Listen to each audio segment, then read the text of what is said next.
trigger happy and I give less than a fuck. Love me or hate me, I'ma show enough, rip shit up. It's Mr. Nothing, nice on a mic stand. Mic in the left and the zest in my right hand. I took a puff, had enough now, hold up. If that was Indo, niggas getting rolled up. Welcome YouTube, this is Acid Root. So I'm going to review a Migos mixtape from 2014 called Rich Nigga Timeline. Now this to me was like the year where Migos kind of broke out in a lot of ways and got their popularity, because really in 2013 they started off with, I think it was called like Young Rich Niggas or something like that.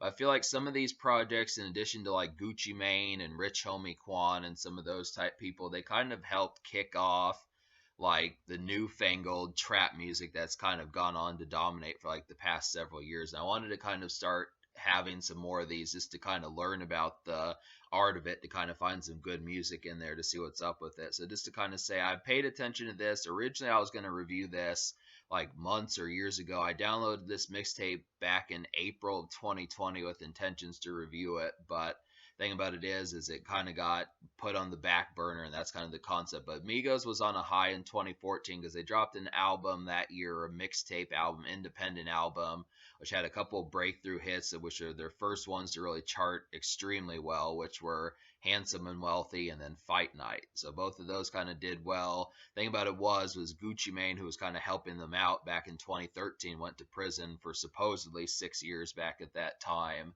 and they had to kind of go it alone. But they came up with some pretty solid trap. I don't think it was quite escaping as they would be on like their Culture album later, the album with Bad and Bougie on it, but it had a lot of stuff that kind of had some kind of miniature fun litty moments before like Instagram really started kind of blowing up. And this kind of, I mean, 2014 is just different from 2017 in terms of how things started to flesh out more and that type of stuff. And I really feel like in a lot of ways this is kind of, like I said, like kind of entry level prenatal trap in a lot of ways, at least, because it just didn't feel like, you know, when you pay attention to like 2 Chainz albums, T.I. albums from like 2012, Meek Mill projects, they weren't kind of on the same page as far as like the stuff that was kind of happening here. Like I feel like Migos was kind of working on their staccato flow and that type of stuff that they had, so it was just kind of, but yeah, it's interesting enough to kind of see that. But there were 2 singles from this project to kind of talk about that. I do think I'll talk a little bit more about this. Like the concept about it, they do have, like I said, some miniature party numbers. That the music is free, so that's kind of a contribution towards it. The music is free. There's 18 songs on here, so the music is somewhat plotting, not quite 100% best effort, A+ game, that type stuff. I do give it credit in the sense that it has some bubblers on here just for like a miniature. I mean, if you are still having like house parties more so than club parties and that type of stuff, there is some house party music, some backyard barbecue miniature type stuff like that music, having a few beers, a 40 ounce, a bottle of Bailey's Irish, something like that, you know, just things to kind of have. There's some records for like some ladies and that type of stuff. There is some stuff on here to kind of minorly kick things off, but it's not quite as like bravado induced and quite as massive as what Migos would become a few years later. But it's still, I mean, they were bubbling. That's really, I give them credit just because they had some bubblers. I really feel like this is kind of a bubbler project. But yeah, so the singles off this project was very brief, but it just felt like they were kind of had one foot out the door, kind of in motion somewhat, just as far as trying to get this project on the road and move on. It just felt kind of like a stopgap in terms of what Migos was trying to do, because they had a large album with no label. This was kind of just transition until the next big thing. I mean, they didn't rush it, but it was just kind of where it feels like the promotion for it was just kind of here today, not here tomorrow type stuff. But the first single was Wishy Washy, really just kind of a woozy and mellow kind of beat. I just would have to say just the kind of light, kind of just, you know, tepid kind of piano keys on here is just so lazy, but the Migos do well. It's not quite as ferocious as like Fight Night or Hannah Montana or some of those records that they have, but I would have to say I did appreciate the kind of wooziness. An easy song to listen to when you've had a few brewskis and that type of stuff. Just kind of easygoing and pretty much a good party number in some senses. I mean, it doesn't have the energy of like a Lil Jon song or a Petey Pablo song or something like that, but it does have enough to be able to say that it's pretty much like stellar. I give it credit for the first free single that they had, but the second single was Cross the Country. Now I realized about this song. This is a long song. That's kind of the thing about it. Just about 6.5 minutes, which I think the song probably should have been like 4.5 minutes. But I started to realize about it. This is very much a song for like the whip in terms of like traveling. It's not so much like backyard smoking some doobies with your pals kind of moments, or just being at a house party. It's very much where you're on the road and you've got some travels amongst you, whether you're getting home from a hotel or you're going to a hotel or you're going on a road trip, going to a concert, something like that, those type things. I mean, I think they would imply in this song that with in Migos' case, it might have been more drug induced, but just to kind of say it's still to me like a travel song. So I felt like it was an almost song because, in terms of the moments where I would listen to it, I would have to say, unless I'm kind of on the road, it just doesn't serve as like a real. It's a little bit too lengthy to kind of be like a backyard and just kind of kicking back and you know having some sort of drink that you enjoy and that type stuff. So it's kind of like I said, it's meant for the road, meant for a vehicle. But if you're not vehically thinking about stuff at the moment, it's just kind. It doesn't have like it loses some of its value. But they did have a pretty decent and solid 1-2 punch of the singles. But this mixtape is somewhat underwhelming. I'm glad that they went all out. I give them credit for at least putting out 18 songs, just because they didn't want to jip people. They at least said, hey, we're going to give you some free content. But a lot of this is pretty bunk. I can't think of many reasons to where I would listen to a number of these, just because some of the productions on here are just kind of weak. And I mean, I feel like I don't know how much they paid for some of these beats, like what they paid, the price they paid for Struggle and What Y'all Doing and Northside and Shot or Story I Tell. But I mean, if they paid 100,000, or probably they didn't pay $100,000, but if they paid like $10,000 or $15,000, I'd feel like some of these just don't have the execution of being able to say that they're good beats, even despite the fact that this is a free project. I mean, you give Migos credit for spending the money on these beats, but they're really kind of tacky in a lot of ways. But there are some bubblers. Like I said, there are some bubblers on here. I feel like records like What Y'all Doing, Struggle, Northside, Story I Tell, uh, like Buying Them, some of those type records.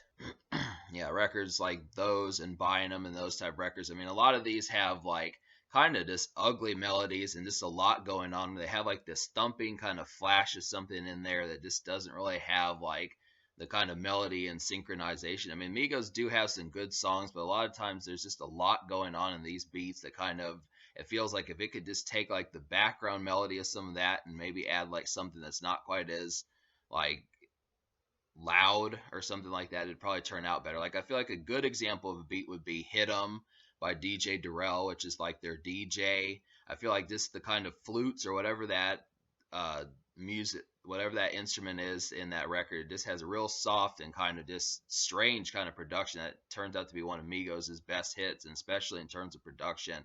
This great kind of easygoing melody on there.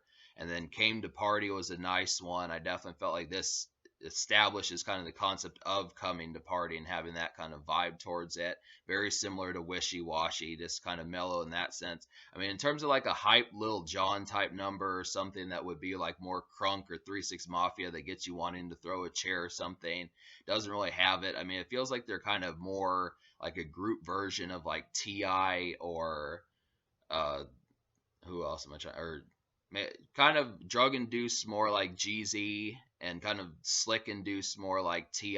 But then they do have some mid tempo, but they never quite get up tempo. That's something I kind of noticed. They never quite get like in terms of like a record like Fight Night or like that. I forget their first single off of Young Rich Niggas. I'm gonna go look that up.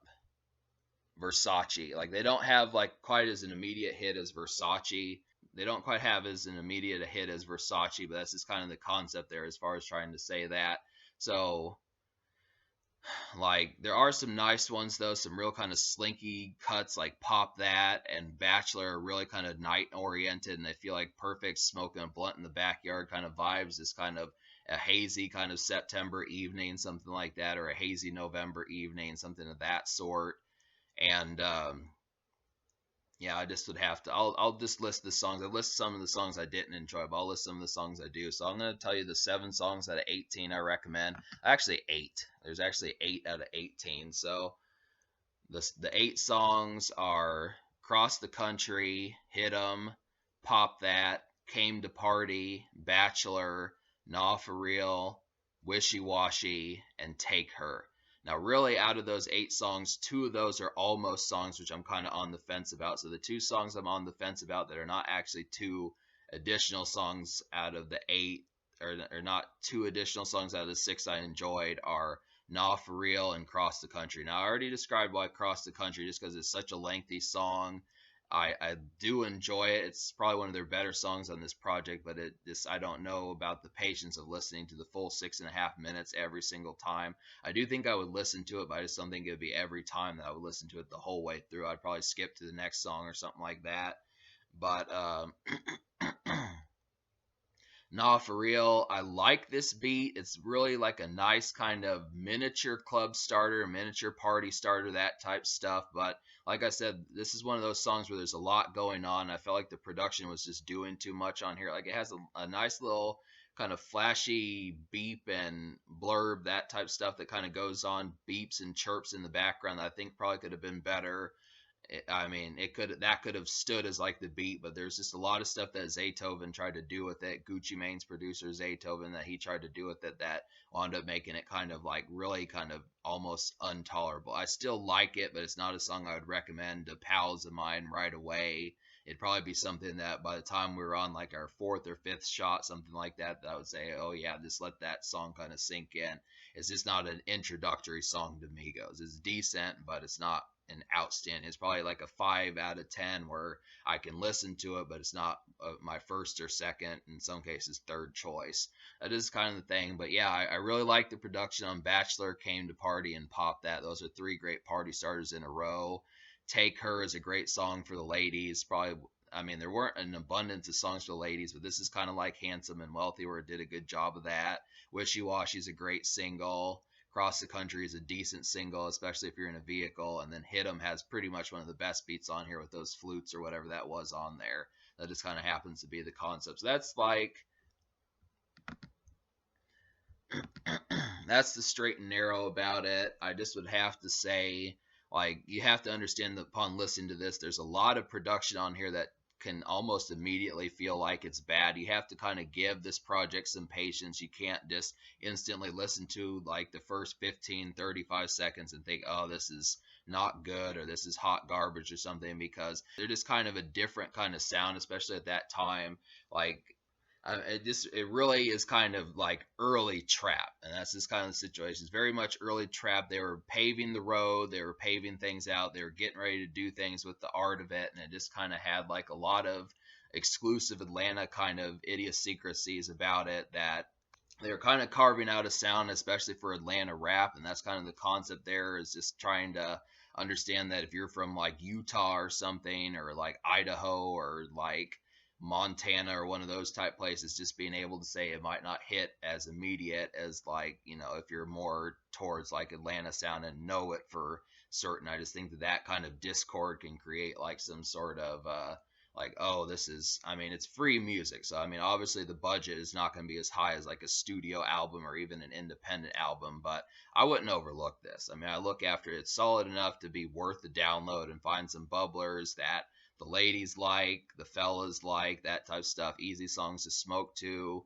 go out and cruise, hit up the gas station, get some supplies, get some, you know, like Swisher shells and that type stuff, and you know, like 24 ounces, that type of stuff. Just easy night, Dr. Pepper, that sort of thing. It just kind of works, and it's a more fun project than what it might seem.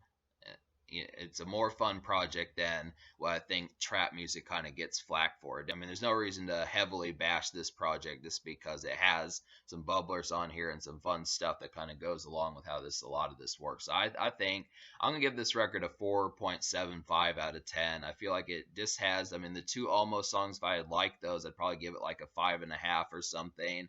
But then, I mean, really, it's just off the credit of the party numbers and the crunk numbers that I kind of felt like kind of worked. I mean, this introduction to trap and this kind of being an early foothold, one of the earlier trap bangers in terms of some of that stuff, I do kind of feel like it has a lot of credit there, but it's just kind of like, yeah, that kind of happens to be the concept. So I give it 4.75 out of 10. The social score I will give like a 6 out of 10 because it did have a hit single or two, but it probably, I mean, it is a mixtape, so it couldn't be expected to really, it's not going to be expected to be free and have like three or four or five singles, but for what it is, it does have some good stuff on there. Nice car number, nice kind of mellow, woozy party number also, so it just works in that sense.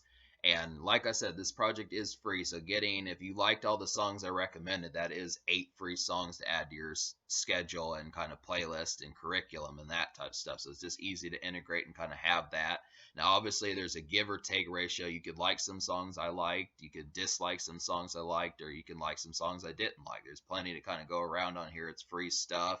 And that kind of concept about it just kind of says, I mean, I know, like, I've found records I think are pretty easy to get fucked up to, but I look after it, and it's a, especially for free trap music, all this trap that all these rappers who are doing trap nowadays and circulating on the internet, especially across like the past 5, 4, or 6 years, I feel like this is easily a foothold in terms of free music that's probably more worthwhile than a lot of stuff out there. I mean, it's worth it to invest in some of this and try to dig out some of these to figure out where they are, but this is one that you want to do that for.